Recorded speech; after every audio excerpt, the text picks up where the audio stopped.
Il Veneto nella Grande Guerra è il titolo dell'evento conclusivo delle iniziative per il centenario della Prima Guerra Mondiale. A Piazzola sul Brenta, Villa Contarini fa da cornice ad una giornata ricca di eventi che è anche occasione per tracciare un primo bilancio sull'attività svolta in questi anni. Le attività sono state tante, diffuse su tutto il territorio regionale, caratterizzate da interventi infrastrutturali sui nostri sacrari, sulle linee di combattimento, su quelle che sono state le linee del fronte, monumenti, luoghi della memoria, la possibilità anche di dare un'offerta museale coordinata, quindi la possibilità di far sì che questa pagina dolorosa della storia, che ancora oggi è così profondamente viva nel cuore dei nostri cittadini veneti, rappresenti anche un momento di partenza e di sguardo verso il futuro. E proprio da chi rappresenta il futuro è arrivata una delle risposte più importanti alle iniziative per il centenario della Grande Guerra. Abbiamo trovato grande rispondenza nelle scuole, tra i ragazzi in particolare, con dei docenti,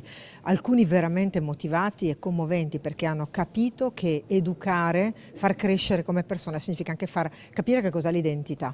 E i ragazzi, quando dai la storia vera, la storia dei propri luoghi, se la tengono nel cuore e la fanno propria. Allora non è solo la storia del passato, ma diventa la storia del futuro. La storia della Grande Guerra è anche la nostra storia, la storia della nostra terra e delle nostre famiglie, una storia densa di significati. Ha significato secondo me soprattutto ricordare il sacrificio e la vittoria dei nostri nonni. Fu una guerra terribile che secondo me era meglio non fare, ma questa non è una buona giustificazione per far passare sotto silenzio l'immenso dolore, l'immenso coraggio dimostrato dai soldati 100 anni fa in questi stessi giorni, in queste stesse terre.